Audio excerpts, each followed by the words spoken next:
everyone.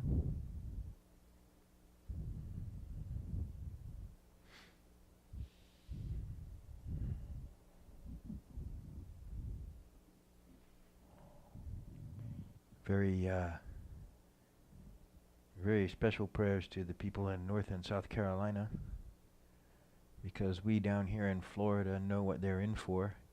I know some people in the Carolinas who have no idea what they're in for, especially there where the trees and the vegetation are not, you know, conducive to this kind of stuff.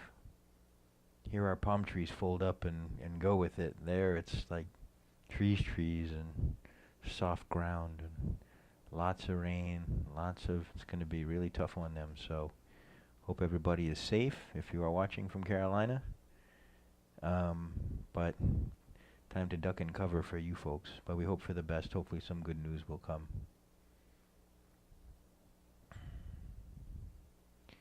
We have on the 22nd, Saturday, our Adventure Club trip to Butterfly World, which is going to be very fun. And we're going to add some stuff to that. I'm still looking into it. Lots and lots of things are changing here. So I have been very, very busy. The full moon satsang on the beach at Oceanfront Park is on Monday the 24th. And we have some interesting things happening. You know, one, if any of you were at the full moon satsang, a Sangha member from a long time ago, his name is Ryan, who has a marketing company, volunteered to come and do some drone footage of full moon satsang. So there's going to be a really cool, you know, it's going to be really neat. And I saw some pieces of it today, and it's just like, wow, like really neat what we're doing. It really helps people see how cool what we're doing is. You know, also, an angel has come and is turning us into a 501c3 nonprofit corporation. We are going to be a C Corp, and we're going to be an official nonprofit. So if any of you have any money laying around that you have no idea what to do with and you need a tax write-off, now you can just give it to the Peaceful Mind Center and enjoy the wonderful tax write-off. Oh, and grant money too, and all kind of interesting things. So, see, this is opening up a whole world that I know very little about. The applications are starting now. So I don't know how long it takes. Jamie, do you know how long the process takes about? No. Couple months maybe? Hopefully not that long. Yeah. It depends, I think, on when you go through the IRS, if they agree that you're a nonprofit, sort of, you know, they have to kind of put their stamp of approval. So also, I have announced, if you saw the email, we have now the official YouTube channel, and that these satsangs are recorded and edited and then put on the YouTube channel, and they really do come out beautiful, if I must say so myself. You know, it's really the quality of the video, the quality of the audio is really what I hoped it would be, you know. And so we're getting the message out to much more people. If you are on Facebook and you see the Peaceful Mind Center stuff on Facebook, it's really helpful when you hit like or when you comment or when you share it, because then Facebook reads that in their algorithms, and they see, oh, people are interested in this, and they start bumping it up in the news feeds. So that's very, very helpful in getting this information out. I'm doing a lot more video stuff that will be on the YouTube channel and Facebook and Instagram, probably when I figure that out. And you know, there's this thing. Have you seen on Facebook? It's called like Your Story or something like that. That goes across the top. You know what I'm talking about? And you can just put a little quick video in there, and you can put quick stuff in there. So I'm peeking in and giving people a peek into my practice. There's some interesting things that I want to share with you. So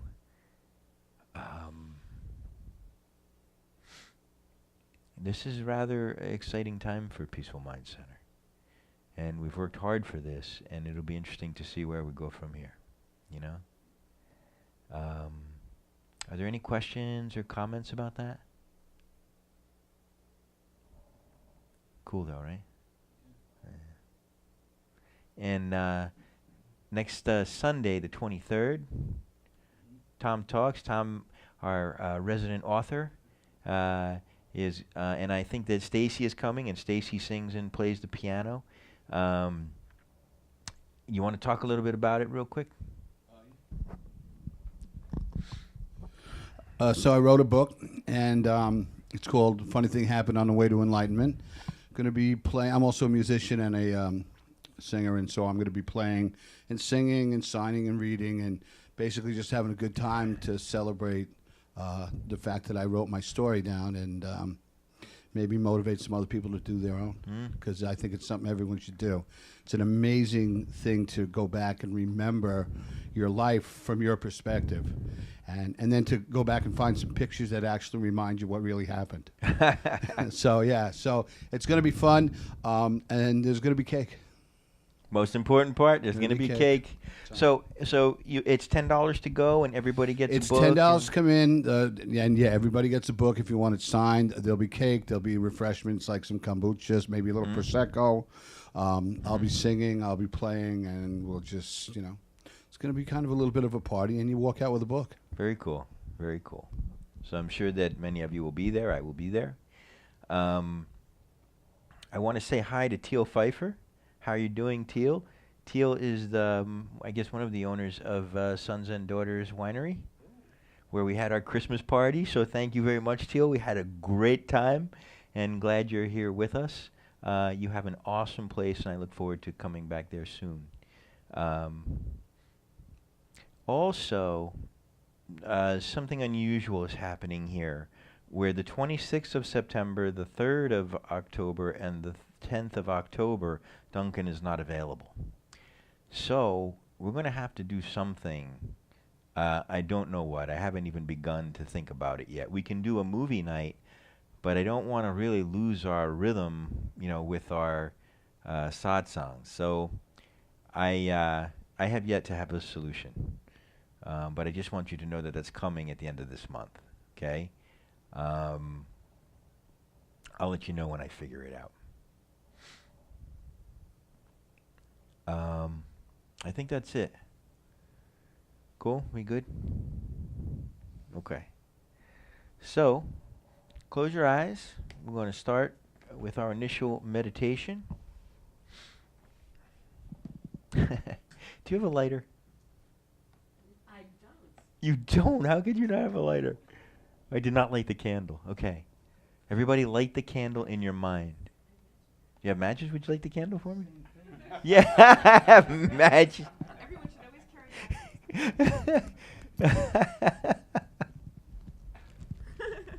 matches. I'll be more specific next time. Oh. I used to be, when I used to smoke, I could light him with one hand, yeah. I'm not that cool anymore.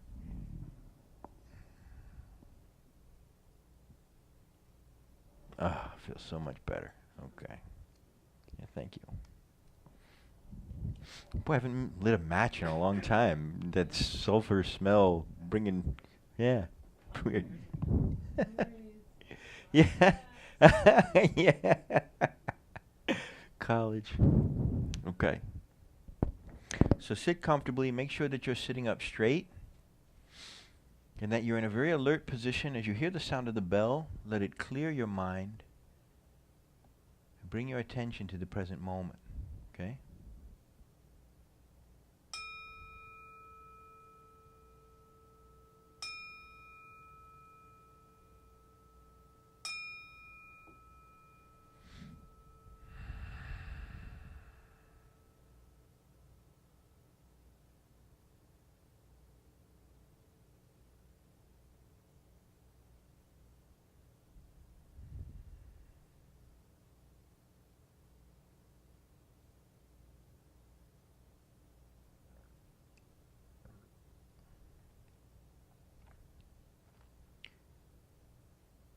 We'll begin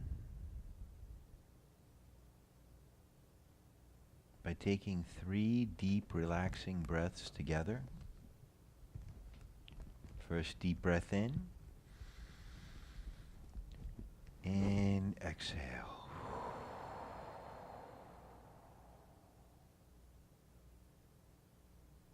Second breath in, and exhale.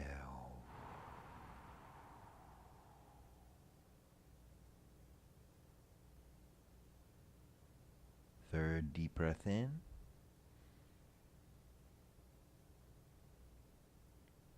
and exhale.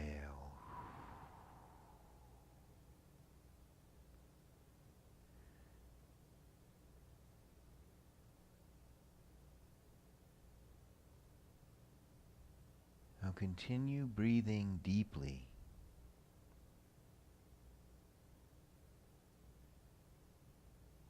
but gently into your abdomen.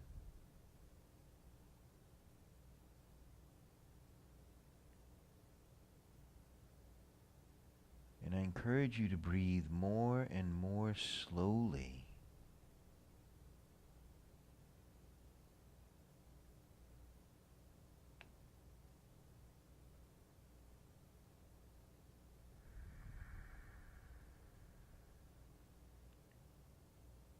Until you're breathing as slowly as possible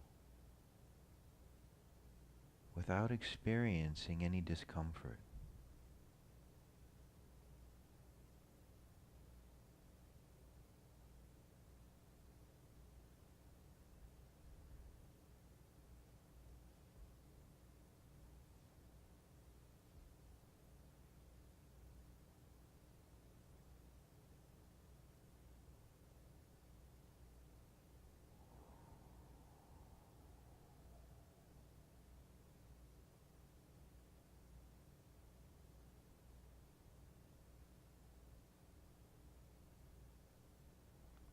Make sure that your eyes are perfectly still underneath your eyelids.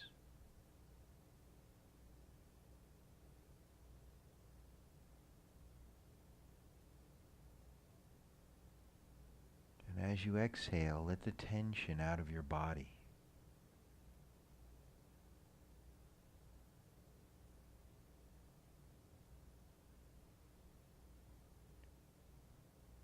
Relax.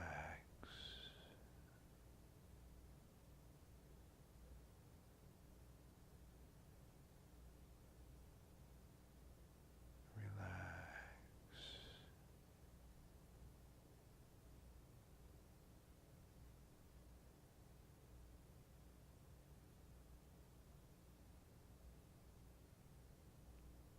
Relax.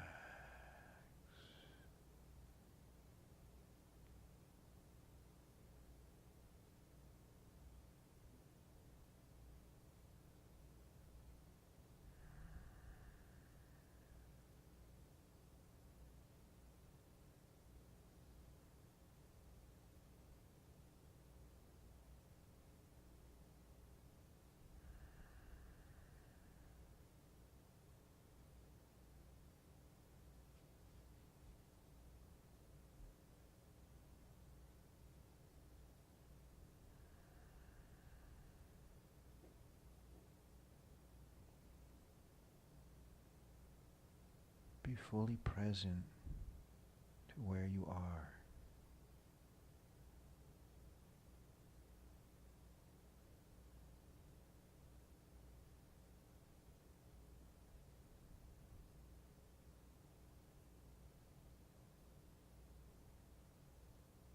Be aware of the room you're in, the energies of the people around you.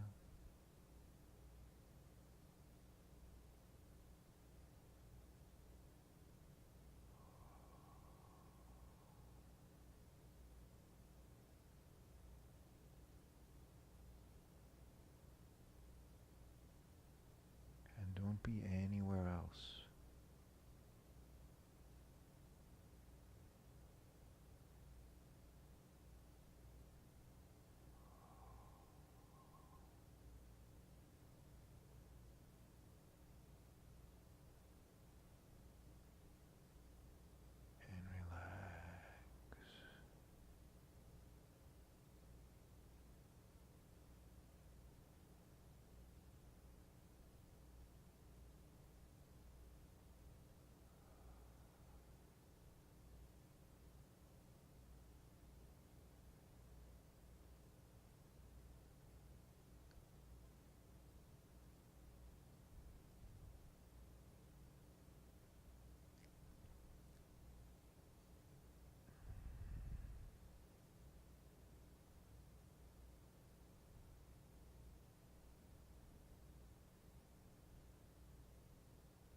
Welcome, welcome to Satsang. Good to see you.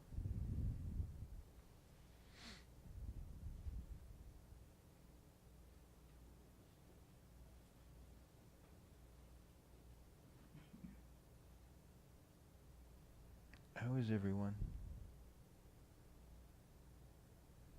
Is your mind peaceful?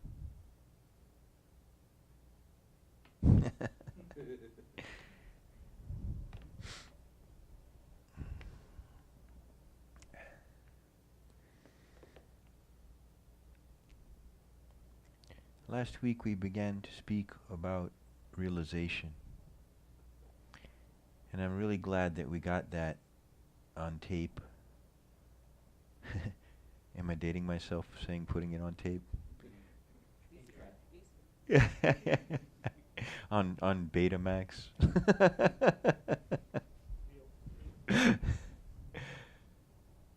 Because those of you who missed it can go back and watch it. Or watch it again.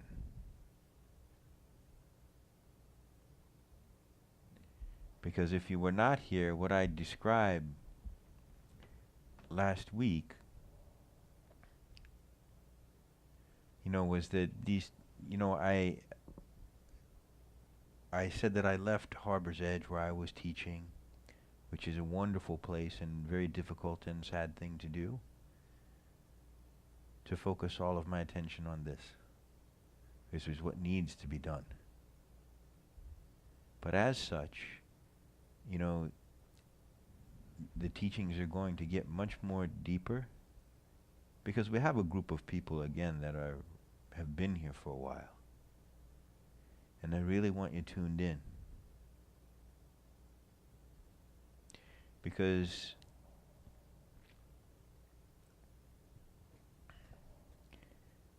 it's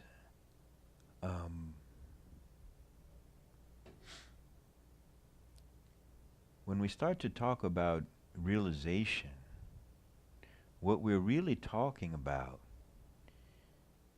is realizing the self.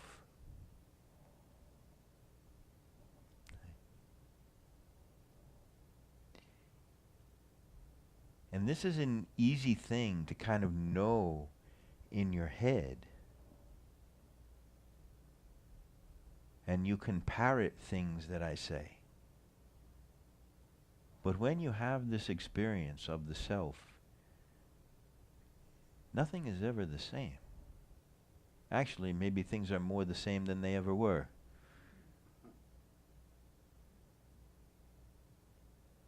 Because what we are suffering is this mind-identified state. The world that your mind makes in your head for you that is yours alone.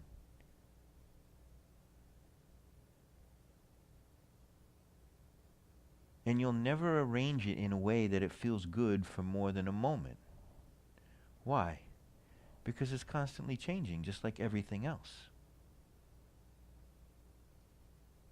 We talked a lot about impermanence and change, and impermanence and change, and even the moment-to-moment impermanence and fluctuations that happen just in the human being.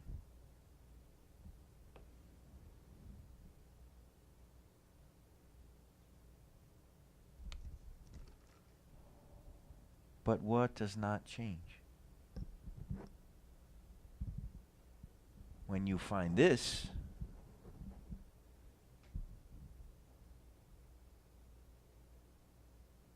you have found something auspicious, and you don't find it. You realize it. It's always been there, but you've never quite put it together. It's even in your own rhetoric when we say things like, I've got to get myself to exercise more, that there's an I and a myself, and they don't agree. So,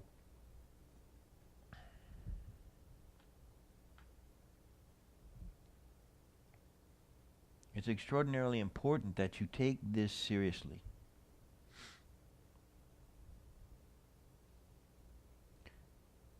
Because it will be challenging for most of you to let go of your mind.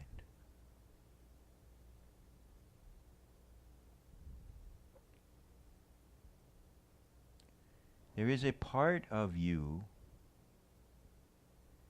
that has never changed, that is not bound to time.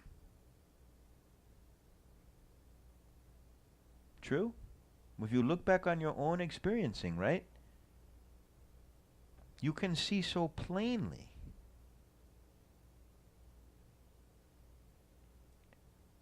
that somehow there is something indescribable that is aware of all of the ever-changing. That's not changing. That is the self. When you are in the self, as the self, what can harm you?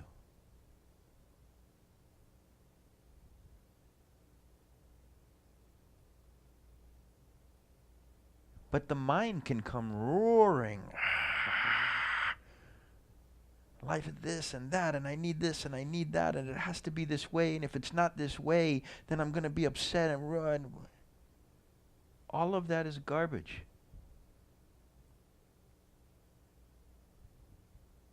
Yet we live like it's so real.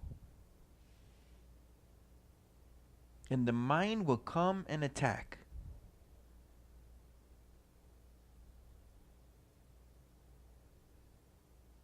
True? My mind is a pit bull with an attitude.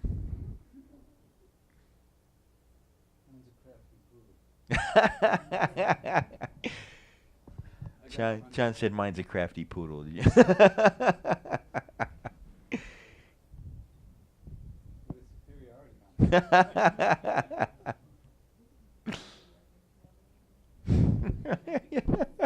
See, everybody's got their own dog, but we all got a dog, right?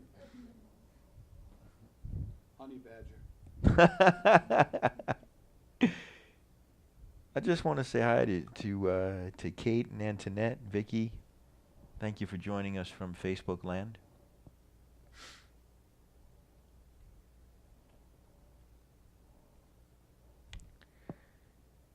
There is nothing more important than this realization.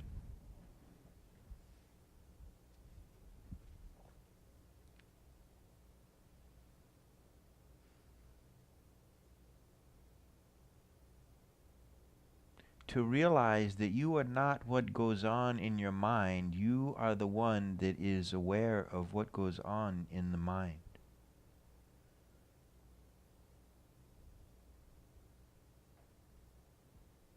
That the self is not a concept, is not an idea, is not a mental construct in any way.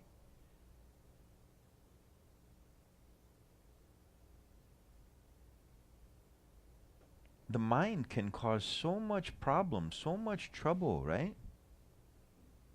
Can it be very painful, right? Only in your mind. Some of the most difficult times are like romantic relationships, right? Because they attack you body, mind, and spirit. They get you from all sides. So you have the chemical addiction part, you know, you have the spiritual connection part, you have the ego part. It's like, whoa. And moments like that sometimes can be so painful. And in those moments, do you ever ask yourself, why does this hurt so much? It hurts so much sometimes. What is this pain that I'm creating? Or what is this pain that I'm experiencing? Even in that moment, you don't realize that you're creating it, right?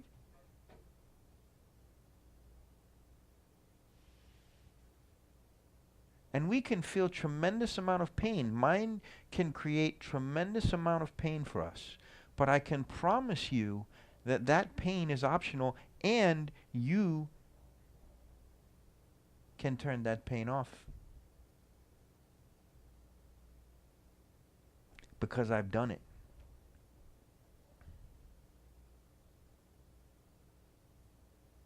When you remain as the self, there's nothing to create that pain. It is the mind, the ideas in the mind that create that pain.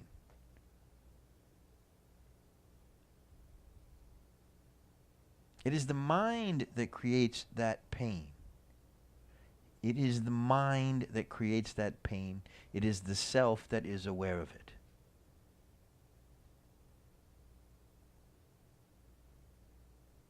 And when you remain as the self, no problem. When you come back into presence, no problem. Pain minimized or completely gone.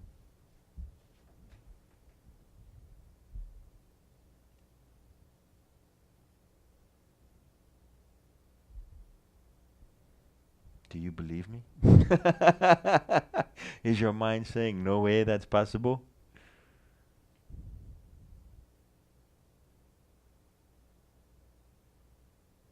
Remember the story of Maharaji and his student talking about suffering? And the student said, well, Maharaji, if I were to be honest with you, I'm always experiencing suffering. And Maharaji looked at him and said, are you experiencing suffering, or are you suffering you're experiencing?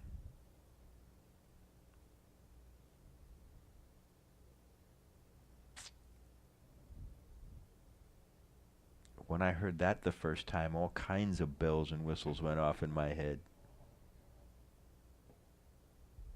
Because what you're experiencing, you're just experiencing. It's your mind that make a mess of it.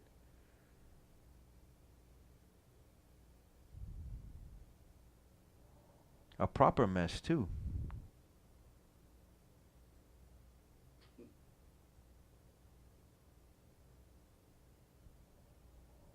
But when you stay as the self, none of that can touch you anymore. Even if it come yelling, screaming, barking, you like, paper tiger, boop. You put your finger right through it, it's just nothing.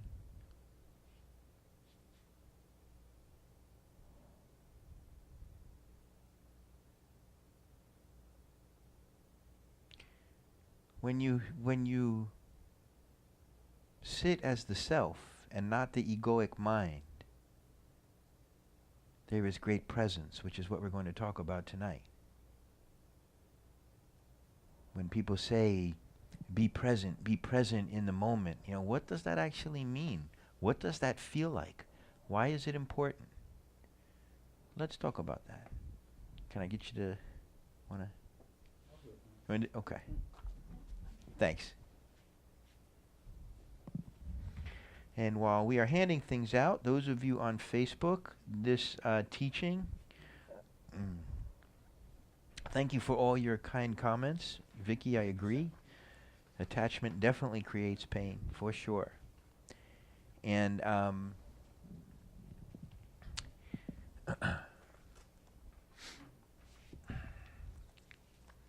so thank you guys for being here. Like I said, having a hard time hearing? Really? Is anyone else having a hard time hearing on Facebook? Usually the audio is pretty good. I hope that it still sounds good. Okay. I just want to tell you guys on Facebook that this teaching is posted on the page. It posted at 6:45. So if you want to read along, you are welcome to. But we do speak into a microphone, and hopefully you can hear us reading also. Sherry, would you like to grab that mic and start?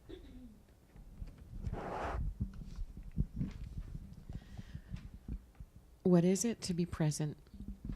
While working with students this week, the theme of presence seemed to arise repeatedly. I watched several students struggle and asked them to come into the moment with me. I could tell that while they understood my words, they could not do as I suggested. I realized that it's an easy thing to say, be present, and most people have an idea of what I mean.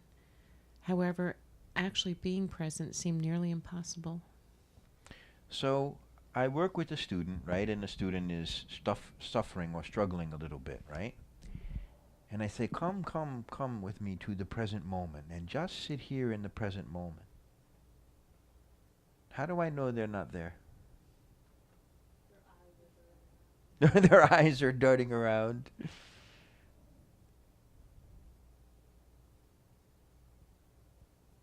Because they're still suffering.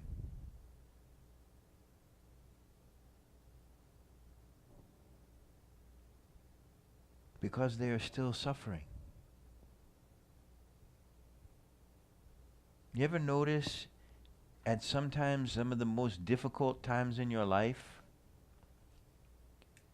when you just focus on one breath, not so bad.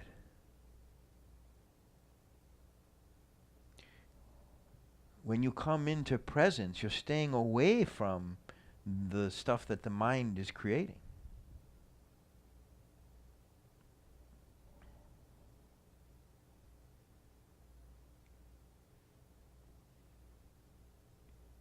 Have you ever had moments where you really came into the present and you were like 150% present? Have you experienced that? What did it feel like? Joy? Bliss? Peace? It was just like Microphone, please. It just seemed like just the way it was supposed to be. Aha, home, right? Yeah. Home. Home in the self. When you dwell in the self, when you dwell as the self. You know what I mean? It's very hard to describe because it's what you are. So it's not something that you're in or you're finding. You're just realizing what you are and being that in the moment. You know?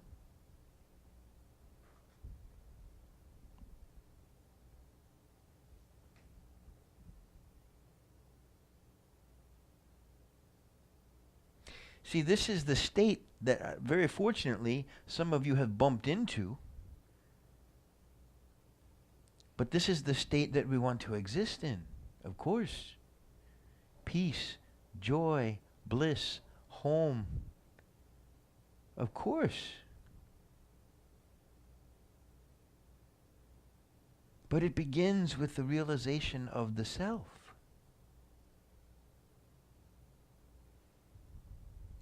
Let's continue. Would you pass the mic back to John?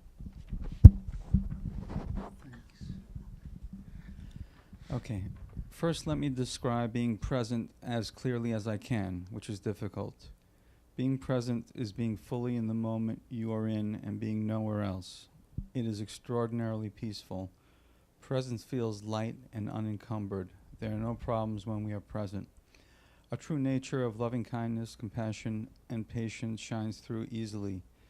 There is no sense of time and no interest in time either. You almost don't feel your body. It is pure, undistracted awareness that is not identified as anything other than awareness and is tethered to nothing. It is pure freedom, blissfulness, and joyfulness for no reason. It is our natural state. Sounds like a place I want to be. It's a nice neighborhood. Or a state that I would like to be in.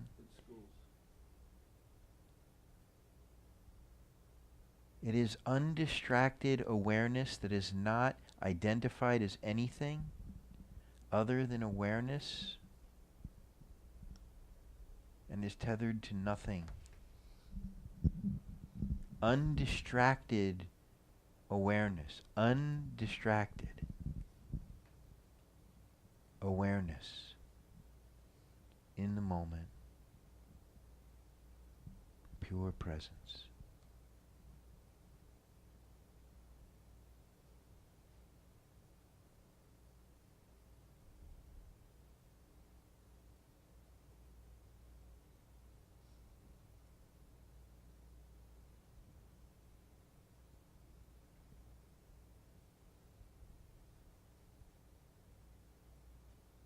Undistracted.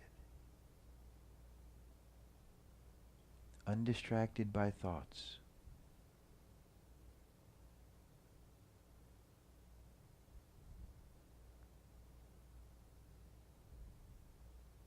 Sitting as the self.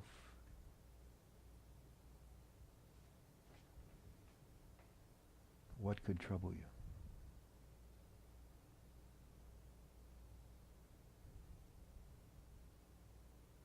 But then the mind comes. Here comes the Rottweiler. Arr, arr, arr. It grabs you and it tries to pull you out of the self and pull you out of the moment. And it can create great pain and great discomfort. But if you remain as the self, it can't touch you. If you remain as the self, mind cannot touch you.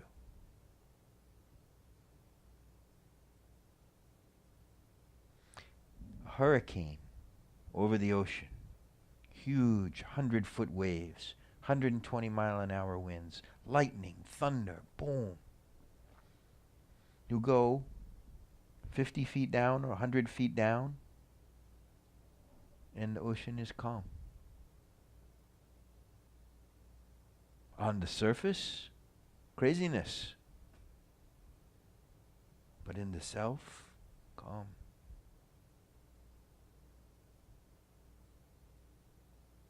Undistracted awareness, present in the moment.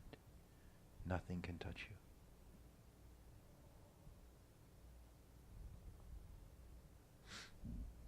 Let's continue.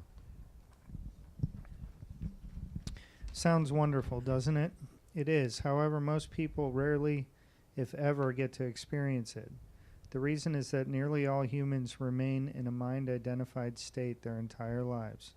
They are falsely believing themselves to be the thoughts that arise in their mind, and that is where they dwell. They don't know how to just be without thinking about it. There has been one long, unending train of thoughts that started long ago and never stopped. It seemed natural and normal. It is not natural and it is not normal. It is a primary cause of suffering.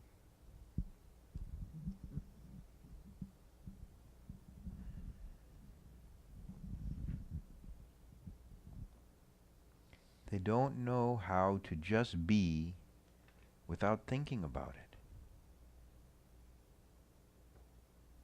One long, unending train of thoughts that started long ago. True? That you believe yourself to be this conversation, this voice in your head that's constantly jibber-jabbering.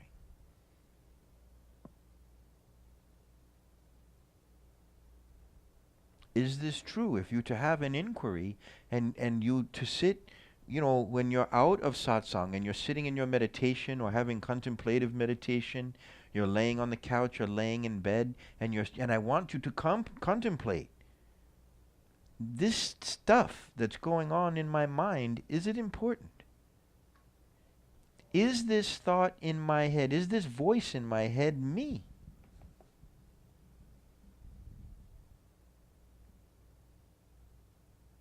Think of some of the things that voice in your head has told you about yourself that you don't have to repeat here.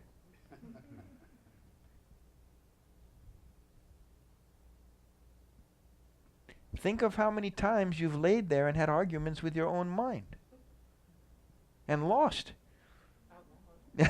out loud. I'll be in the kitchen cooking sometimes, and my mind will start, and I just put everything down and I look up and I say, "Will you just shut up? I don't want to hear anything. Just shut up. I don't want to hear it."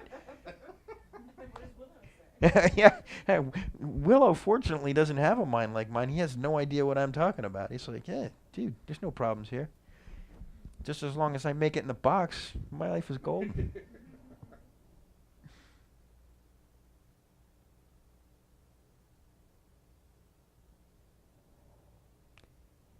This voice in your head that's talking to you right now, saying, "Whoa, I understand what he's talking about. Isn't this interesting?"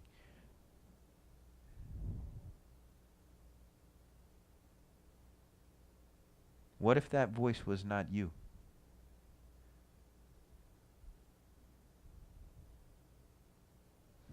Let's continue. Many times it's easier for me to describe the opposite of what I want you to see to help make clear what I am pointing to. What is the opposite of presence? Think about it. If your body is here, but you are not here, Where can you be? There's only one place. You're in your mind, meaning your attention is squarely on the thoughts in your mind. You are tangled up in thought after thought, and thus are not here in the moment. You are somewhere else. You are in a world that only exists in your mind, instead of being in the world, in the moment you are actually in. This is why Mark Twain said, "I've experienced many terrible things in my life, some of which actually happened." Sound familiar? This is a very interesting point. When we don't, perhaps we cannot see presence quite so clearly, right? But we can see not presence crystal clearly. Can we not? That you know when you're not present. You know when the mind is yammering away and you're off somewhere in your thoughts, and there's almost something even seductive about it. You know, that you just want to find fault with something or have some garbage go on in your head about, oh, this person is such a bad person, if they only knew how bad they were, you know.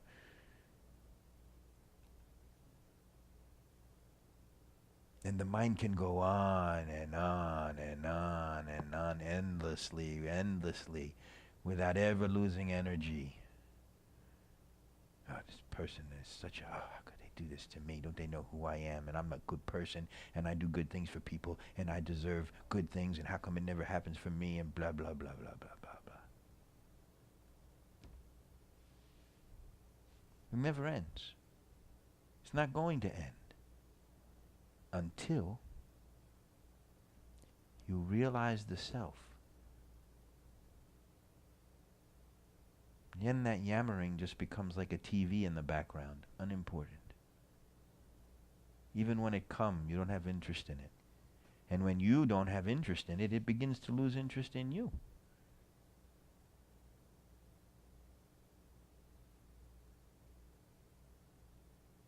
Sit as the self in silence. And there is just joy. And then the mind come and knock your blocks over.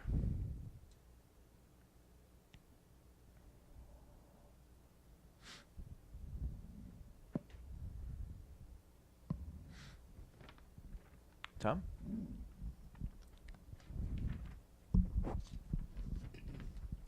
Thinking has become a terrible habit. We feel the need to constantly label, understand, judge, resolve, measure, evaluate, and so on. Can you be in a moment without thinking about it? Of course you can. You've unwittingly done it in your life, and you experience those moments in almost exactly the way that I have formally described. Not realizing consciously what you're experiencing, you did what you always do. You ran back up into your head, and the experience was over. Mm. See, the funny thing is that when we begin to take our attention away from the thought, from the voice, and we say, I'm not interested in you anymore, go away. I don't want to talk to you. And then the voice starts to go away. And we go, oh my God, where am I? What is this? What's going on? And we go running back for it because it's the only thing that we really know.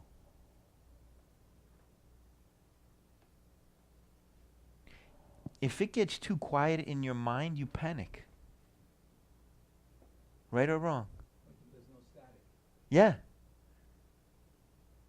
You start to lose your anchor somehow.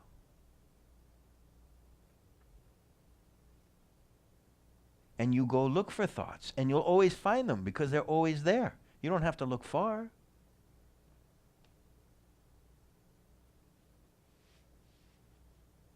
Can you be comfortable without them?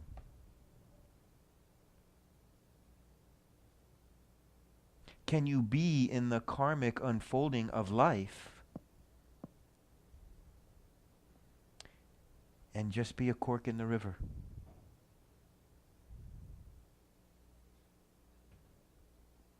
That's when it's really fun.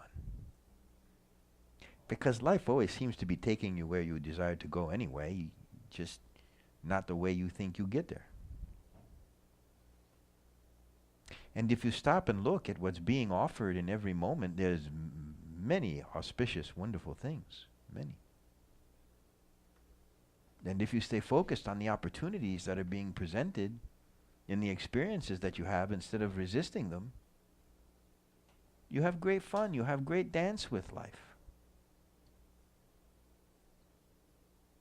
And many wonderful things come. Many, many wonderful things come.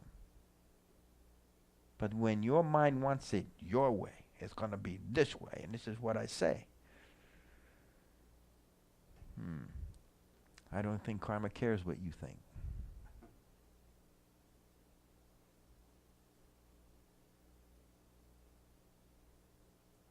Is anybody here where they thought they would be at this point in their life?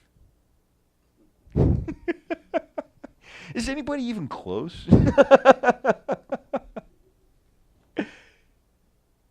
Do you see?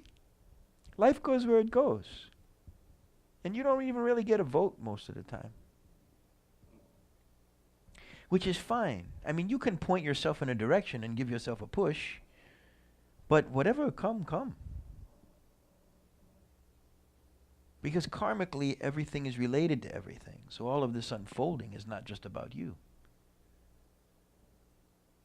Everything relates to everything. So what if you just had silent mind? This is wonderful. See it as the self and rode the karmic wave through life.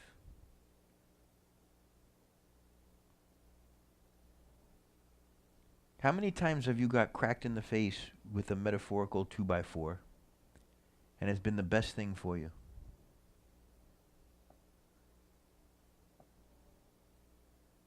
It has always been the experiences that I didn't want to have that were the most valuable.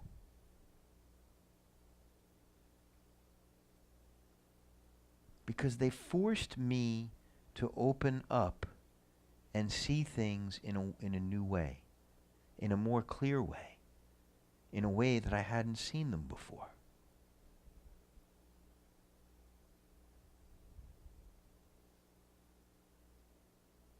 Now I don't want to have any more of them. It's hard to feel that way when the devastation's going on.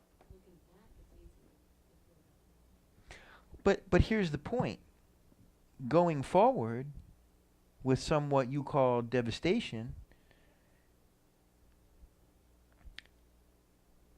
perhaps it's not devastation is my point. Perhaps it's opportunity. Phoenix needs ashes. Right? A phoenix needs ashes to rise from, right?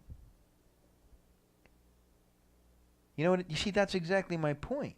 Is like right away your mind labels it devastation, and perhaps it's just impermanence that you're experiencing and change. Which you know that everything is constantly impermanent and changing, and then your mind says, this is devastation. No, your mind says it. Your heart does not say it. No way your heart says that. I promise you this. This is very interesting, okay? That the only thing that your heart says is love. And if you are in a moment, right, where, say you lose a lover or a romantic relationship or something like that, and you feel pain, if you want to feel better, realize in your mind that you still love them. And you will immediately feel better in your heart. Because it's when you withdraw your love, when you say, I don't love you anymore, one day you'll totally love a person, and then the next day you don't love them anymore. Hogwash. That is such garbage. You can lie to yourself all you want about that, but it's not true. Even if someone did you so wrong, trying not to use expletives, are you proud of me? Because expletives would be really appropriate right now. But if someone just did you wrong, so wrong, and you say in your mind, I hate that person, your heart will never, ever, ever agree to that. Never. Would you grab a microphone so that we can include everybody on Facebook here? Well, that goes towards forgiveness, which is what is key in No, life. don't miss the point. No, but forgiveness is Different thing. letting go of your anger. It's letting go of your hatred. It's letting go of all the negative feelings you'd feel towards someone who might have wronged you, quote unquote, in some way, and or hurt you, or devastated you, or whatever. Or If you can forgive and move on, just move on and forgive them and still love them, is what I'm saying is key. You know, it's what I had to do. It's what I wanted to do. And I forgave that person, and I even wrote a letter letting them know that I forgave them. And I would always cherish the good times and the good moments and the beautiful memories that I'll always carry with me. But when it first happens, it's the grief that breaks my heart. Yes, I know you're not supposed to have your heart broken. Nothing should ever break you and make you suffer, but... Well, no. Listen, what I'm saying is that sadness is not suffering. And when there is loss, there is grief. Right. Grief is not suffering. That's what I meant by devastation, is the grief and loss of what, you know, at least for me. I can't speak for others, but just when endings happen, I know that that things are impermanent, but there's that grief and sadness. And, Yeah, like you know, grief and sadness is one thing. I would just encourage you not to label it as devastation, and your mind start making it bigger and bigger, and oh my God, and then you have this big weight to carry. it's not the mind. It My is the mind mind. wasn't going. It was what I felt. It was the feeling, the heartbreak and Yep. sadness and sorrow Yeah, and loss. listen, It was coming here that I learned how to sit with it yes, and not be afraid of it. yes. Those feelings come from your mind. It comes from thoughts in your mind that create feelings and close your heart chakra off. When your heart chakra closes, you feel that, you know? But you can open that back up in an instant when you come back to love. And what I'm saying is that what closes that off is the mind gets protective, and the mind, here comes the hurricane, the mind is boarding up the windows. Okay, you know? And it blocks off the love. I'm not going to love. I'm not going to love anymore. I'm not going to love. I can't give love. It's painful. It hurts. No, it hurts to not love. That is what hurts. And when someone is out of integrity and doing something like that, what hurts is when you close that heart chakra down and you withdraw love. That's what hurts. And it's only the mind that will convince you of that, because the heart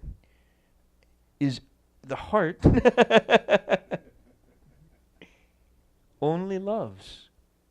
And this is the war that we get going on inside of us. That the heart says, just love. The only thing that feels good is to love. And the mind says, yeah, but.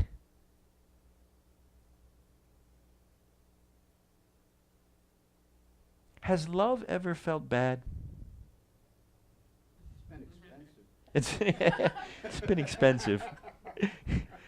And that felt bad, but I'm not sure if we're using the same definition of love here, but okay. Has love ever felt bad? If you experience love in your heart right now, and you want to send blessings to everyone in this room. I love all of you. I want you to have happy life, and it makes me happy to think in my mind that you're happy. Do you see how that feels? That's love. If it doesn't feel like that, it ain't love. It's something else. Something else concocted in the mind. And the mind can get very mad. When the ego doesn't get what it wants, look out. Especially in love relationship. There are some horrific stories that I won't tell too much about. You should do a Satsang just on relationship. Just one?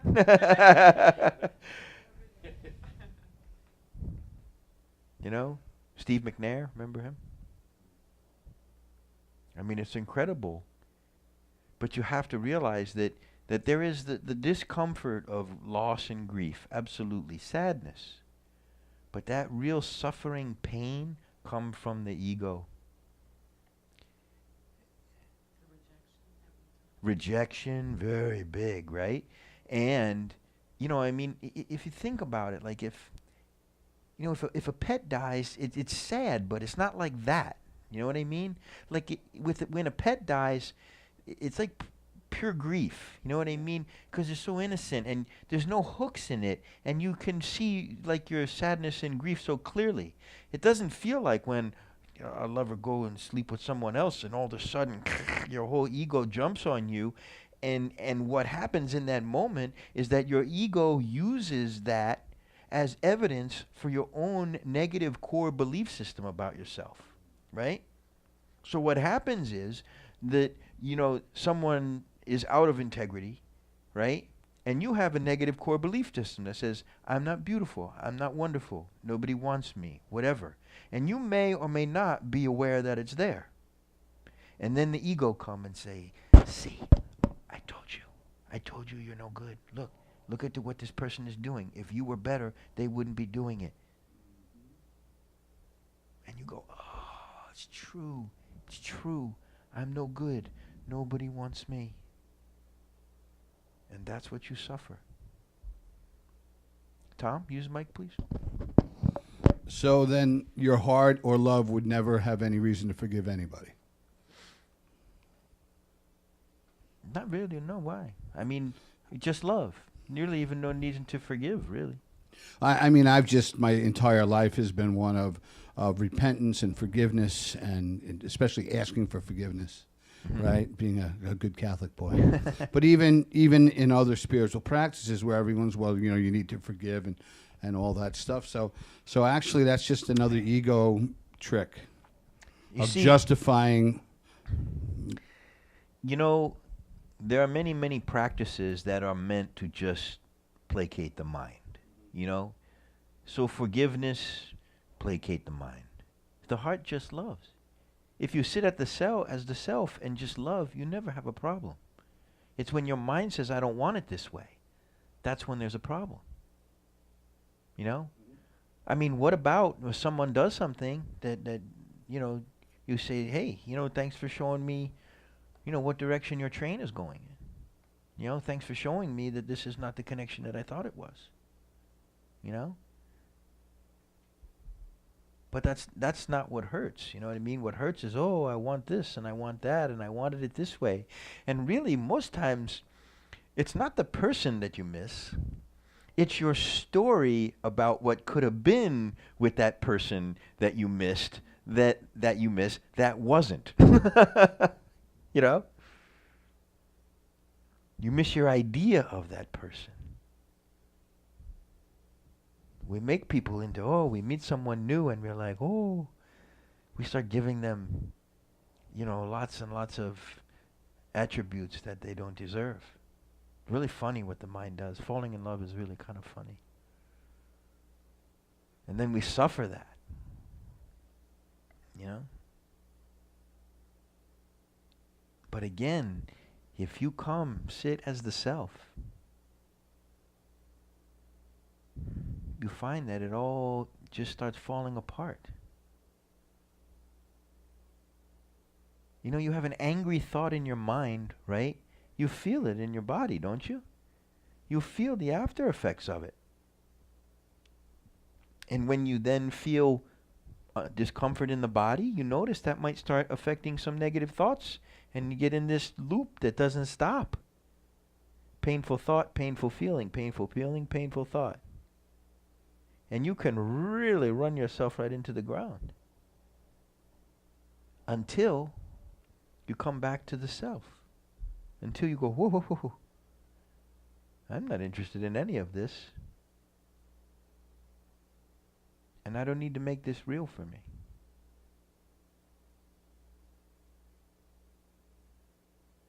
And I don't want anything. And I'm able to allow things to be as they are. And you may oscillate, and then, whoom, a wave come of emotion and grab you and knock you over. And then you go, no, come. And whoo, it's gone. And then another wave come and knock you over.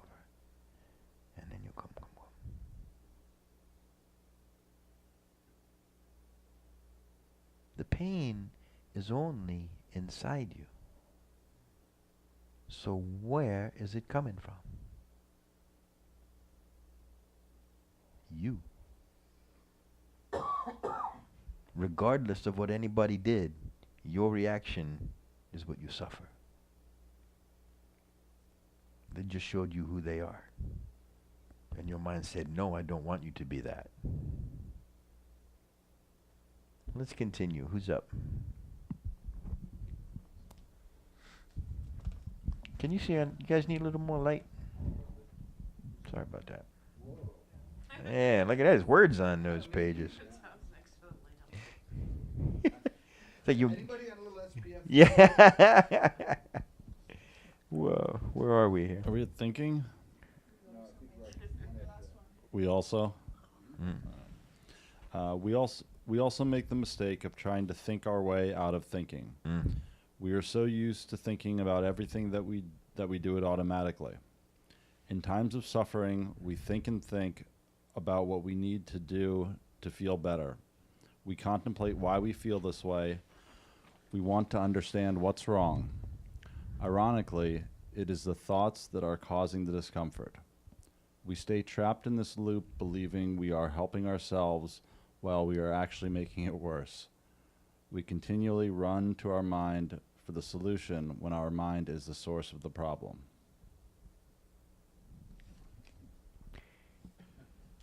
Whoever wrote this was brilliant. Sounds like the government. Our minds the government. Yeah. We continually run to our mind for the solution when our mind is the source of the problem.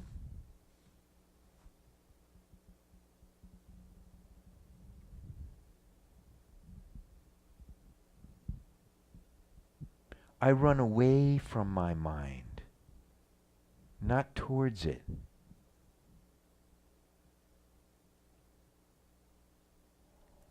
When I run away from my mind, where do you think that I end up?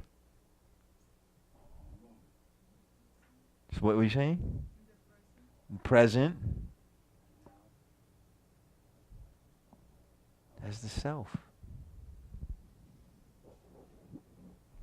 As the self. In the absence of mind, what's left? The self. Do you understand?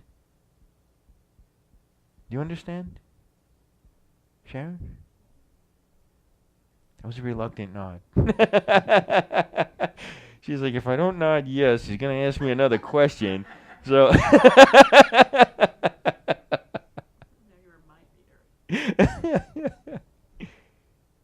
you see, you run toward the mind when you should be running away from the mind. And the mind comes and says, hey, let me create all of this problem for you. And then you go to the mind and say, okay, now how do I fix it? You need to build a bigger machine.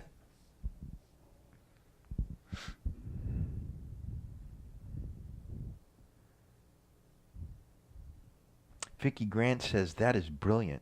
We continually run to our mind when our mind is the problem. So true. See that? Brilliant.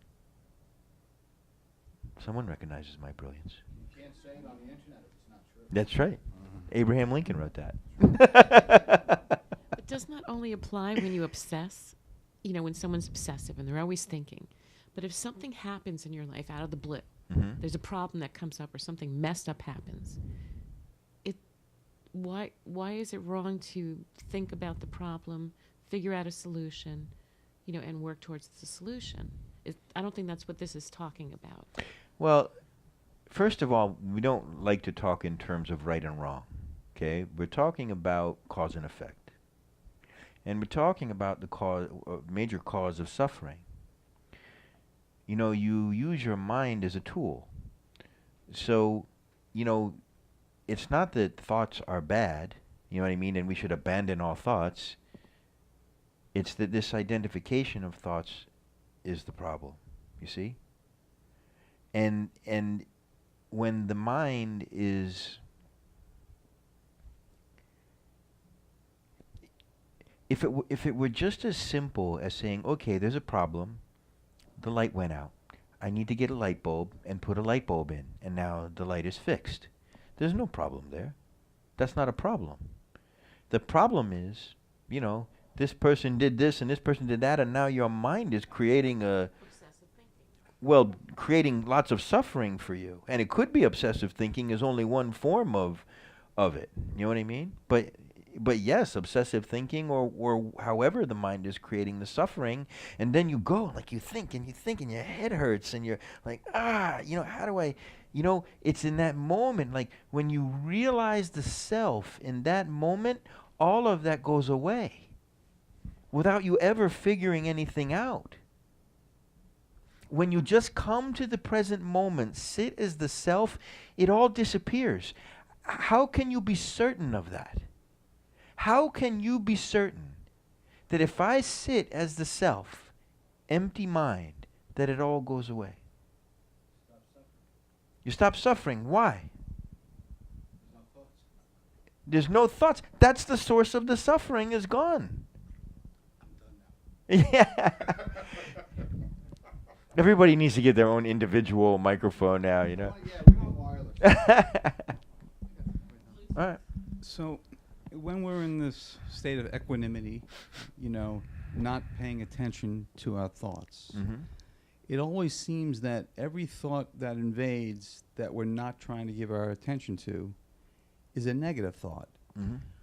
Why aren't there, can't we cultivate, or why don't naturally some positive thoughts pop in? And I guess that's what being bipolar is kind of like, because they can go really depressed with their thoughts, and they can go really, really high with their thoughts. But it seems like the average being in the day does not go really high with their thoughts.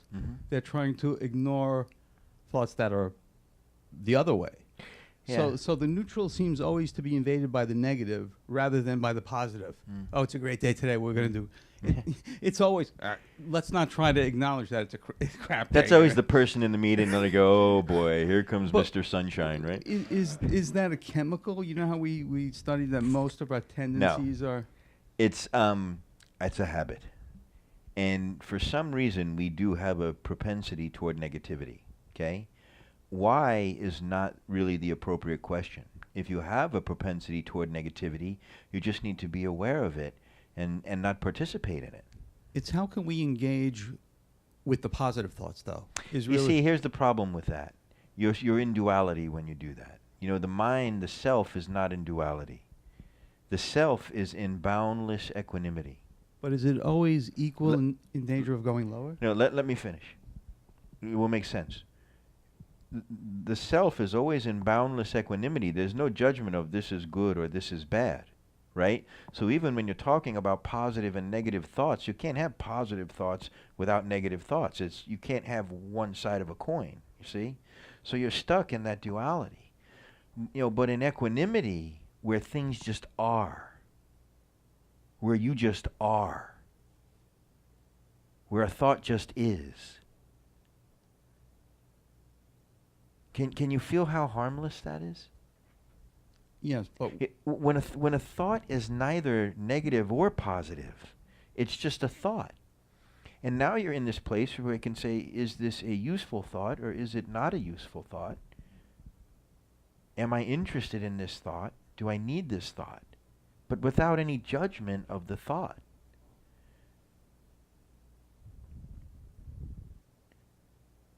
You see what I mean? Because then you get in this tennis match in your head again that, well, I want positive thoughts, and all I keep getting is negative thoughts, and here comes another negative thought, and I want a positive one.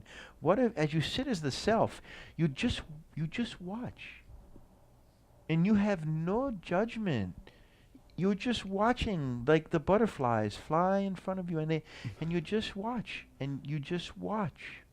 But Tom, isn't the opposite of not giving when we talk about not giving attention to certain thoughts, it's always not giving attention to, I don't want to say good or bad, but See your reflex is always like good or bad. You know, when we stay out of that, you know what I mean, we can look at the effect of a thought and say this is not a effect I desire. So what what I'm trying to do is help you clean up your language that will help you see more clearly, right? See, this thought here, the effect it has on me is to create discomfort. All right. So what about engaging thoughts that have a feeling of comfort? Yes. Just the flip side of Yes. what you said. And there seems to be so little of that going on in our psyches. Yes, habitually. Habitually, though. Not everyone is like that. You know, Louise Hay was not like that. You know, Total optimist. Yeah, you know, not even optimist. I wouldn't even label her as that. It's just that, you know, she just chose thoughts that felt good to her.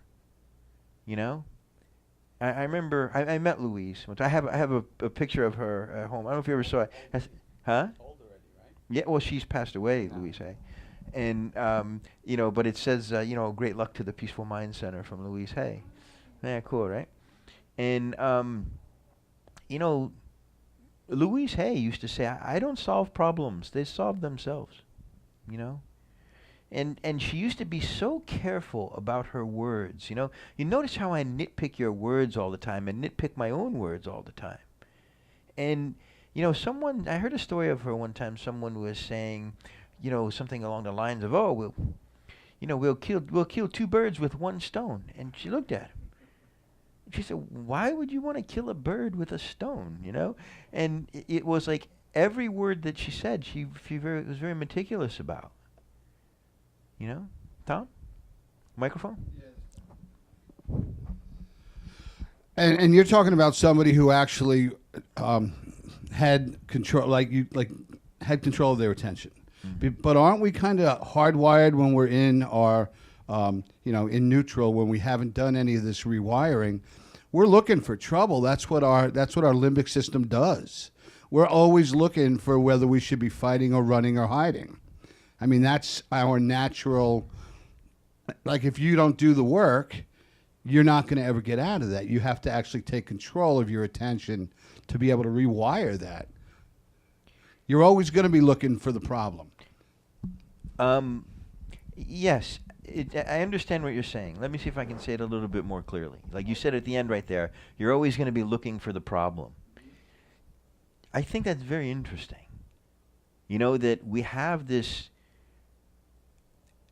waiting for the other shoe to drop sort of existence. You know, what happens when in life things start getting too good? You're like, yeah, you start getting scared, right? Here it comes, you know, and so I think that it would make sense if we look back on an evolutionary standpoint, you know, that life was not always as convenient as it is now. Life was very dangerous, right? And so you can see that there's tens of thousands of years of wiring that you're contending with that evolved during times that it made sense, but it doesn't make sense anymore. Which is another reason why your practice is so important. You know, because you are dealing with that primitive, you know, reptilian brain, and, you know, you're dealing with, you know, some very primitive reactions to things. But when you realize the self, those two are observed. You see, the realization of the self stops all of that from troubling you. It's almost like it rewires us. Yeah. Well, in meditation, you are absolutely rewiring your brain. The brain is plastic, and you are absolutely changing physically. The connections absolutely can be, you know, measured, you know?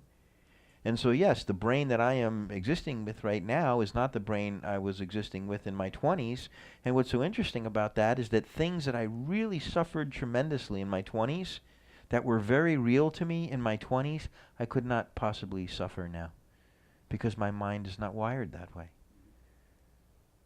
So you can see that in this practice, you know, that as you move toward realization, you know, things that used to bother you just don't bother you anymore.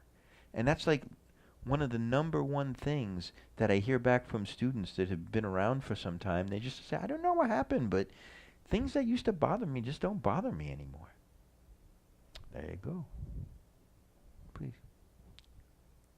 It's exactly what Tom and John both said, that it's a bad habit, that these negative thoughts that pop up out of nowhere. But what I'm finding is it's not so much the practice of my meditation, which I've always done. It's the practice of catching it when it's happening and just say, like, it happened many times during the week, this past week, where let's just say someone said something. I felt the pain in my, stabbed me. I said to them, you know what, I need to go now. I didn't tell them why. There was no reason to.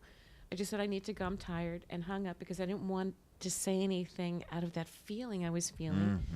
Okay, so I took a breath, and I said, just like what you said, Tommy, that they're just showing me where they are right now. This isn't about me. Then I watched TV or started reading, forgot about it. Later, I went into the kitchen. Out of nowhere, this negative black cloud thought came into my head about that person. Like, what a dick. And then I said, you know what? That thought, I actually said out loud, that doesn't serve me. That thought doesn't make me feel good. I'm not going to go there. And I went back into my bedroom and started reading and just ignored it. And it went away, and I totally forgot about it till we're talking about it now. So it's like these thoughts are going to pop into our heads. If we're conscious, that's what's starting to happen. We're changing the habit. Yes, When they come, we just let it go. And let me help you bring your practice a little deeper. Very, very good practice, by the way. Well done. To be more clear is that when you just come and sit as the self doesn't care about anything. So someone said this and they beat this way, and you sit as the self. You have no opinion of it. You have no mental formation about it. Do you see? Like, what I'm saying is, because I'm wanting you to more and more realize the self. That's when you come to the self, this is the timeless center that is unchanging, that is aware of all the ever-changing. And when you realize this, and you sit as the self, you're just watching. Hey, the anger might come up in the mind, Thoughts come up in the mind. But as the self, the self is saying, not a good thought. You go that way. That was myself saying, no, I don't need that. It's not serving. It doesn't feel good. Yeah, it's not myself, because again, the self, right? Myself implies there's a my that has a self. No. My soul, the self. Not my soul. You are the self. So there's no my. Do you see that? See, it's your mind that's saying myself. You know what I mean? The mind is saying I own the self. The mind is trying to get in there and take ownership of, the self. But when you just sit as the self,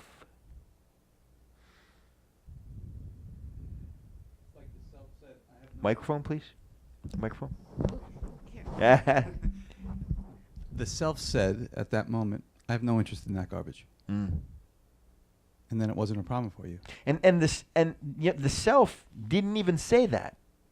We can use that language. I understand why, but the self just noticed it and looked away.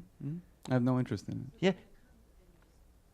Drop it like it's hot. It just and even the self though just never discerns that way. Like the self just notices what's happening. Just notices it.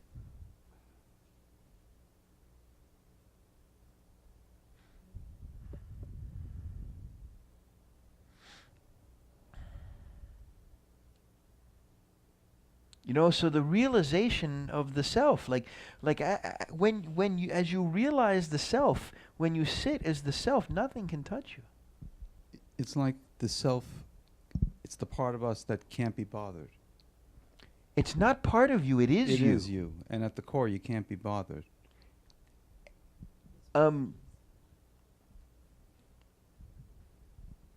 By bothered, I mean my apple cart getting upset. There's a little tweak I want to make on that, but it's very subtle.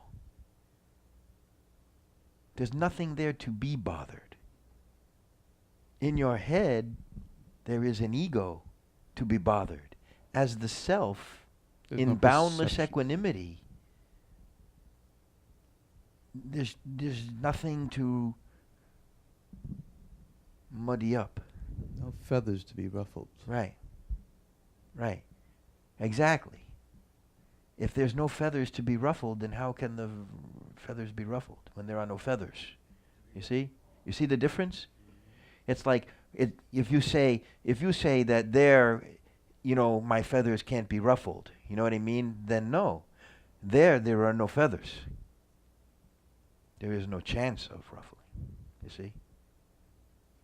And so go ahead and say. The place which is unfeatherless. Unfeatherless? So the mind come. And the mind has a whole circus going on. You stay as the self, no problem. You observe the circus. It's the separation, this intimate relationship that you have with the voice in your head. You see? It is like, well, you're there clearly. You just, hopefully. That's my goal.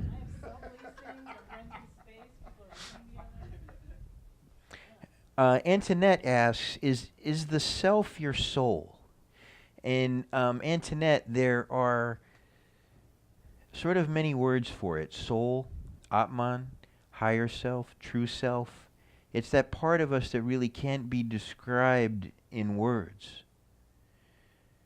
It's easier to see what the self is not.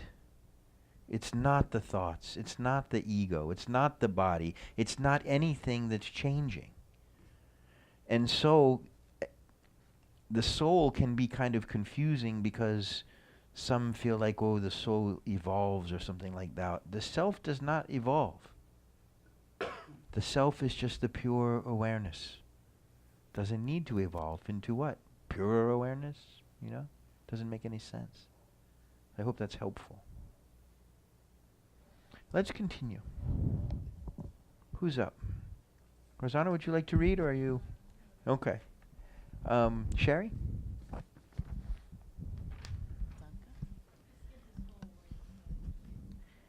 What do you mean?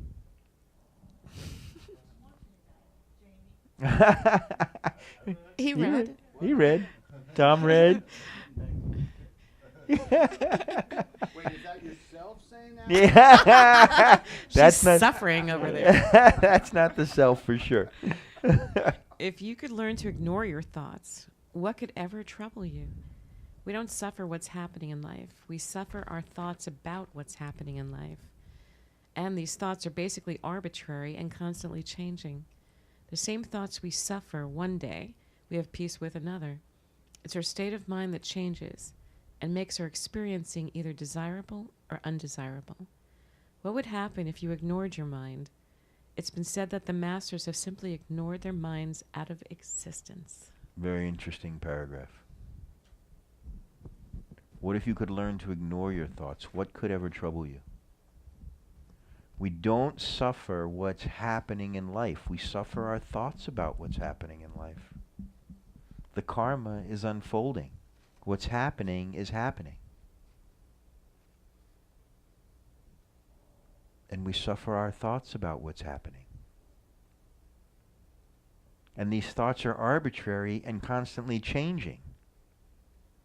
And the thing you're suffering yesterday, you're not suffering today. And this thing you're suffering today, you're not suffering tomorrow.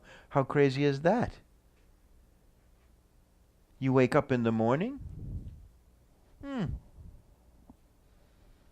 I feel good today. You wake up the next morning. Oh, why do I come to this godforsaken planet?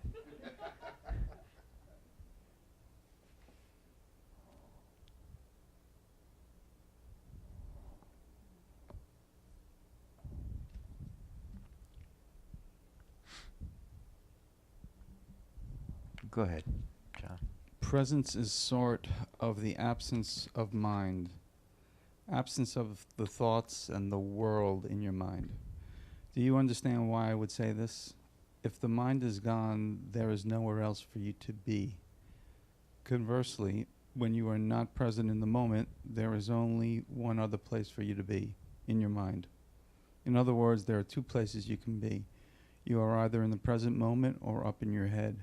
If you're looking for you, it is one of those two places where I will find you. If I am looking If I'm for looking, yeah, sorry.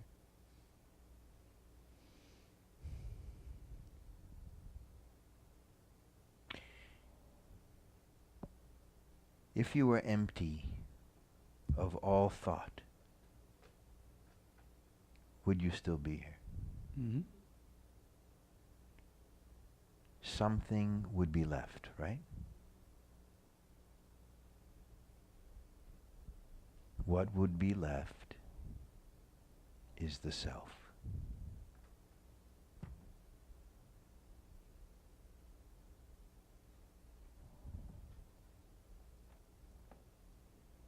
As you become more and more clear of all that you cannot be,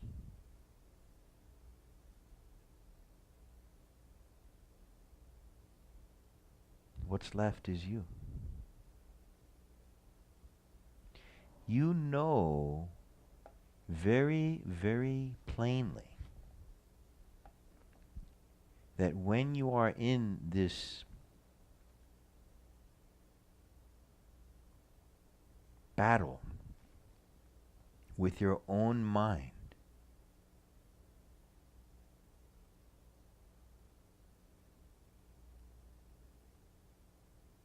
that there is a you and a the mind. That the mind is creating great pain, great suffering, great discomfort.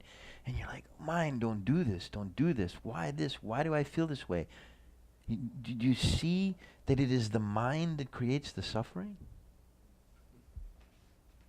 Think about this, think about this. Think about when you're having a difficult moment. Think about when you're getting upset. You're feeling visceral reactions inside of you. You know, and you're in a lot of discomfort and you're getting angry and you're getting upset.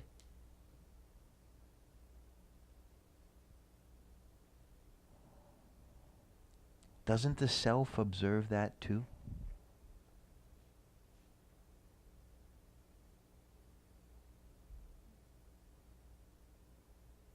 If you could just sit as the self in that moment, what would happen? If you could take all of your attention away from the firestorm in your mind, and you could have no interest in it whatsoever, and you sit in the present moment as the self, what happens? Right? It all dissipates.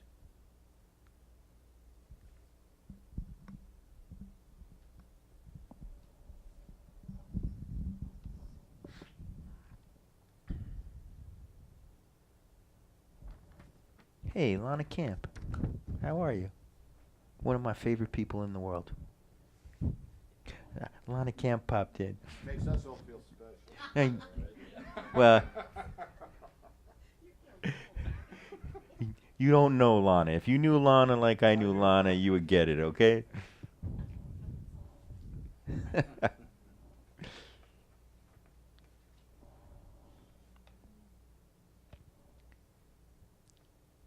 Do you see where I'm taking you? Do you see where I'm pointing you to? Is there something inside you that this is making like complete sense to you, that you've known this your whole life? And now we're pulling it out and we're pulling it apart? And you're saying, my gosh, I recognize this. My whole life, there has been the self that has been aware of sometimes great pain in the mind. And experiencing, though, as if it was real. But now you are realizing that it's not real. It's self-made. It's mind-made. Do you see? Think of a time long ago that you were coming off the rails. that you were like, man, like one of the worst times in your life, right? Was the self there?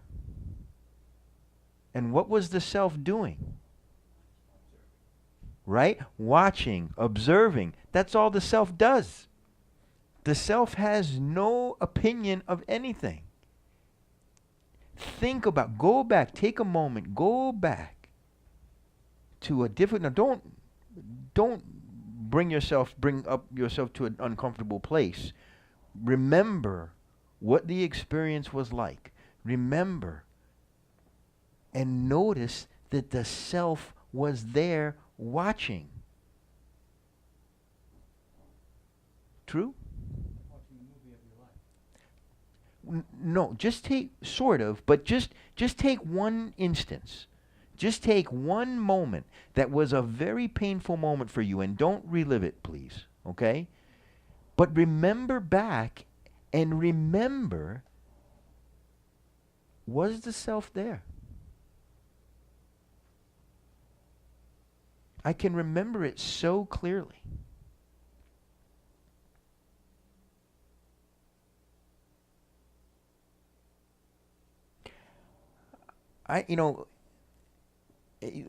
Long time ago, I had serious codependent issues. I read a book by Melody Beattie called Codependent No More. Have you ever heard of that book? It's, she wrote that book about me, and then she just shared it with the rest of you. And, there was one time when I was breaking up with a girl that I didn't even like. And I was so upset that it was the only time in my life that I saw red. And now this is in my early 20s, but I saw red. And I'm sitting there with her, and I'm in so much pain that I can't believe it. And I eked out the words, but I want to marry you. And inside my head, inside my head, I'm going, why did you say that? There's no way you're ever going to marry this girl. What is going on for you right now? And the self was there the whole time, just watching the show. And I knew in that moment that none of this was necessary. But I didn't know how to get out of it. I could see as the self, I'm watching what the conditioned mind is doing, and I'm saying, mind, I don't want this. But the best I could do was marry her. Which of course I didn't. That was the only way that I could placate my pain. Now it's completely different. Now as I realize the self and I watch what goes on, I use the mind like a tool, I can see when some old conditioning come and just be like, oh, no, we're not going to do that. And my mind is now consciously guided by the self. So the mind is a tool and a humble servant of the self. Whereas before, the mind was a tyrant that just ignorantly and unconsciously created suffering.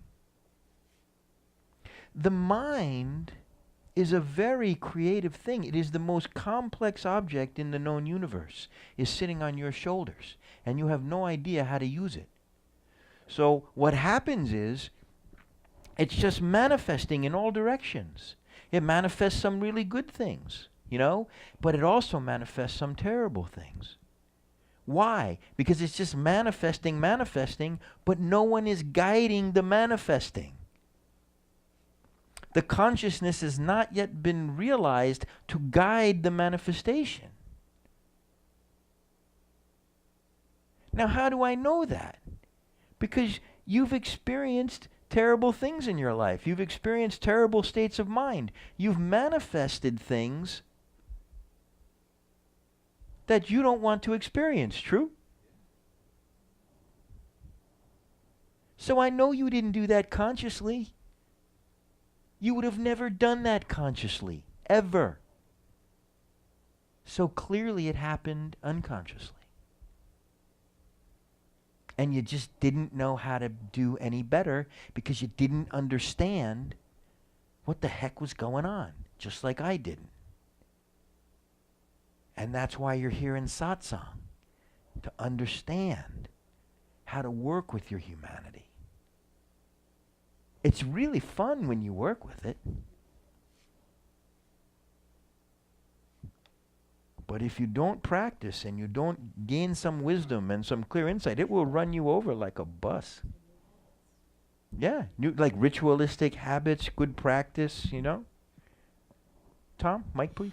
So maybe the reason every day seems like the same day all over again is because we don't realize that we have the power to create our own world, and we're just creating from default. So whatever we see is what we create. You know, we are such conditioned beings, and we are such slaves to our conditioning. And that automatic conditioning just keeps happening over and over and over and over. And you don't notice that you're doing it. In fact, many times you swear you're not doing it. But what happens is you keep getting the same result. And the result is undeniable. You keep getting the same result that you don't want, swearing that you're doing it differently. But you keep feeding the same input in. Yeah, it's just, you're the mistake that people make is that they change what they're doing. But they're still being the same way, doing something different. And if you're still being the same way, doing something different, it doesn't matter. You've got to realize the self. You've got to see clearly. You've got to change the way you're being. I dated the same girl twice in a row and swore the second time I wasn't doing it. And I was like, oh my God, I did it. Same girl, different name. Swore the whole time that I was completely aware of it and nope. In the end, I realized how full of crap I was. You know? And it's easy to see other people's conditioning, but it's really hard to see your own conditioning. And so that's why it takes a lot of inquiry, a lot of contemplation. It's really hard to see yourself. It's helpful to have like satsang and have clear people around you that can be mirror for you. Because you don't want to look to an unconscious person to be a mirror for you, because it's like looking in a funhouse mirror. They're going to give you their warped view of you, right? But if you have people that you know see clearly, those are the people that you want to say, hey, listen, I'm feeling this way, and I'm what's going on for me right now? You know, what can you see? Because like a coach on a sidelines of a football game, you know, there's lots of coaches, and they can see things that are going on in the game that the players playing the game can't. You know, like for me, you know, as clear as I can be at certain times, you know, there are times when my water gets muddy, and one of my primary, mirrors is my buddy Lucas that you know in Colorado. And Luke knows me like the back of his. He knows me better than I know me, which is very useful to me because I can call him up and I say, Luke, you know, here's what's going on and here's how I'm feeling. And he'll be like, okay. And boom, we just go, you know. And it helps me see clearly as I walk through things when my water gets muddy, you know. Very, very interesting. See.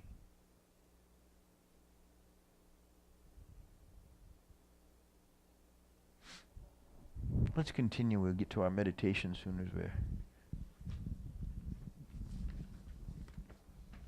Where are we at? Through your practice, you will learn to spend less time in your head and more time in the moment. Thoughts will always be there, but your relationship to them will be very different. They will be like leaves, innocently and insignificantly blowing around you. They are there, but not really a part of your experience. Thank you, Don. In the same way that you look at, in the same way that I look at my couch, I look at the thoughts in my mind. I look at my couch and I use it to sit and be comfortable, and I look at my thoughts and use them as I need. Neither are all that important. Thoughts are just thoughts. Yeah? You know, we treat these thoughts like they're so important, but they're just not. They're just not. Sorry.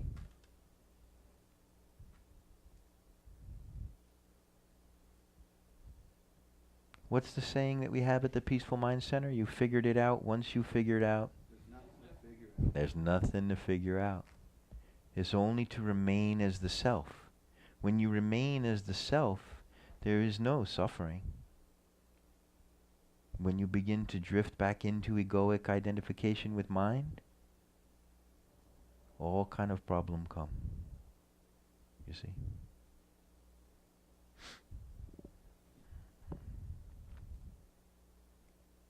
All right, one more, Dawn. Take us home.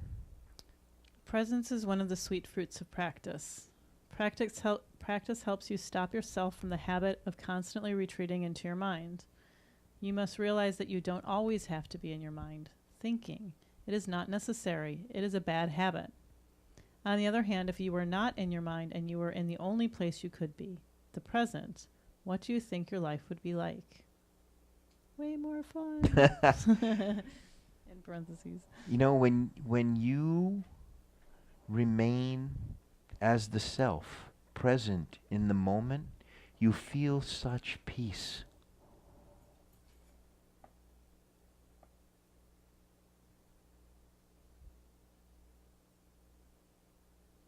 Present in the moment is not thinking about the moment, you see? Excuse me. Present in the moment is just, you are the self in the moment. That's it. And all of the thinking and all of the mental stuff that come with is gone. Empty, present in the moment. It's so beautiful to be present. If you practice being present, you will find that your anxiety and your upsetness calm down tremendously, tremendously when you sit and just be present. And just be present. Your fears are about the future. Your lament the past. But when you're just in the moment, there is great peace. What did Lao Tzu say? That if you are depressed, your attention is in the past. If you are anxious, your attention is in the future. And if you are peaceful and joyful, your attention is in the present moment. Now, as you sit in meditation, you sit as the self, present in the moment. That's it. And you experience great peace. That's it. That's all. Don't think about that. You'll ruin it.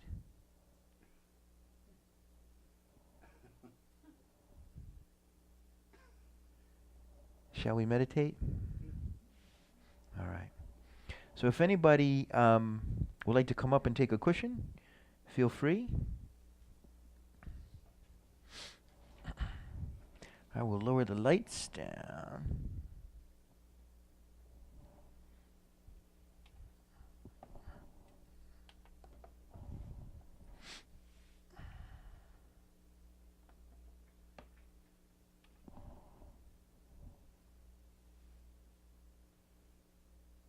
Oops.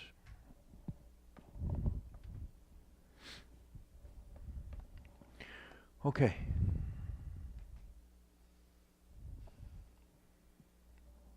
For the next 15 minutes, forget everything I said.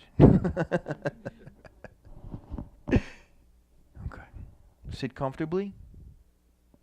As you hear the sound of the bell, notice the way it clears your mind, brings your attention to the present moment. And then hold your attention in the present moment as the bell fades.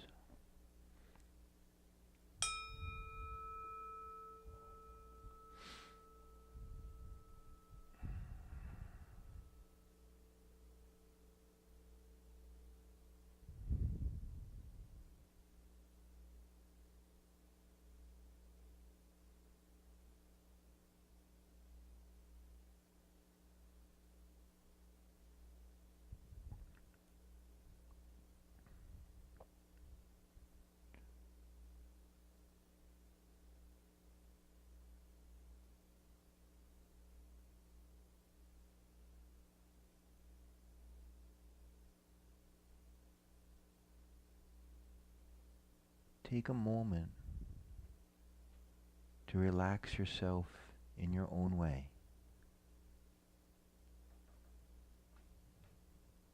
If you need to move a little bit to make sure that you're seated comfortably and in an alert position,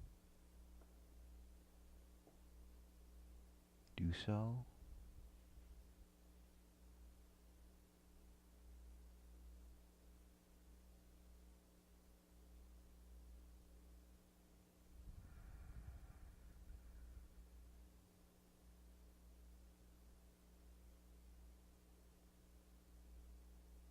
As you let the tension fall from your body, begin to breathe more and more slowly.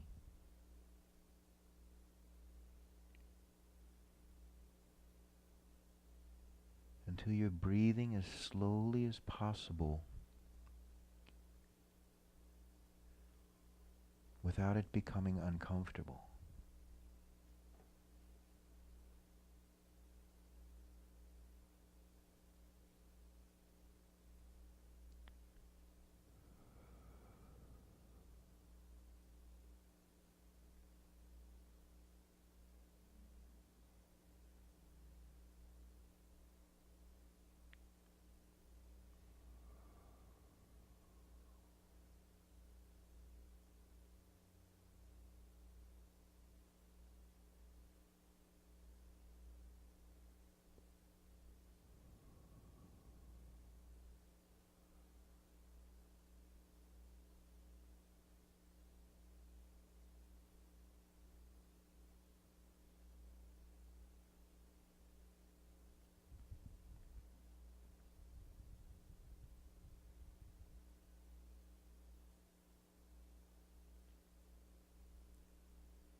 Begin to notice the silence in your mind.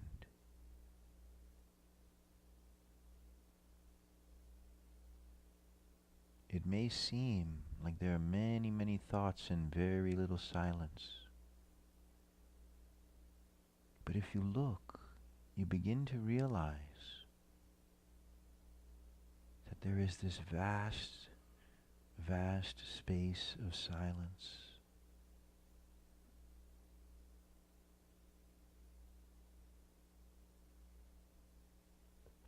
And become very interested in the vast space of silence and very uninterested in any thought that come along.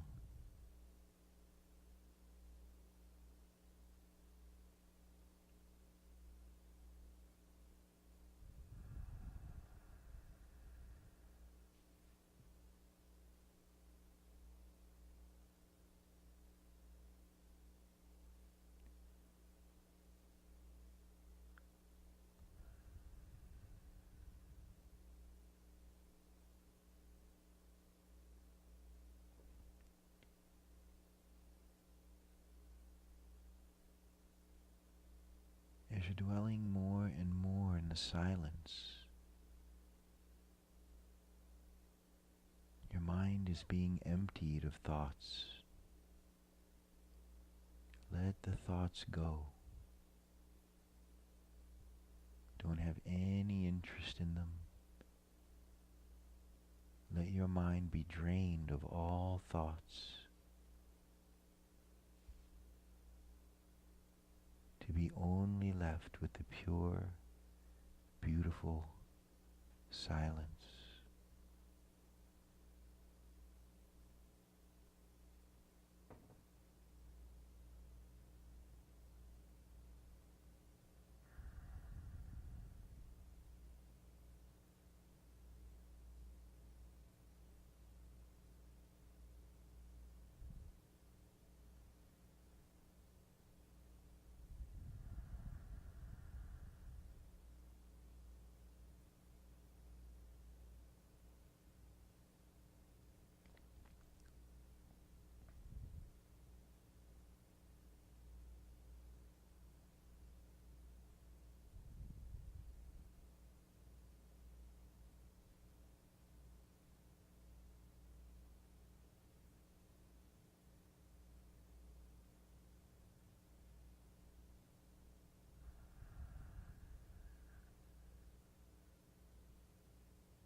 As you sit in the emptiness,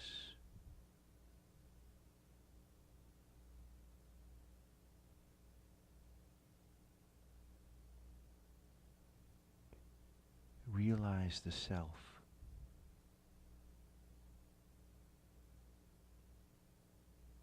The self that remains in the emptiness.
In the emptiness,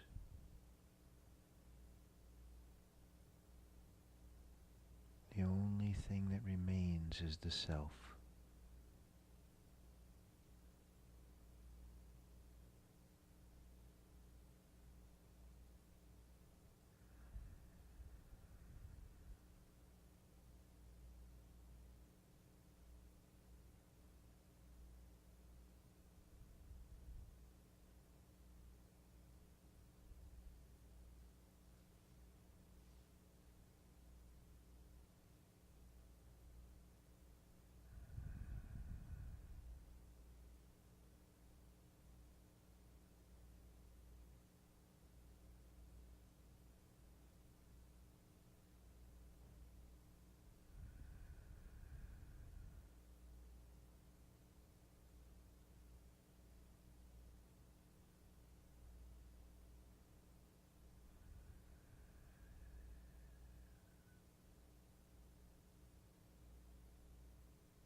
I love you all very much. And it's always an honor to share this time and space with you.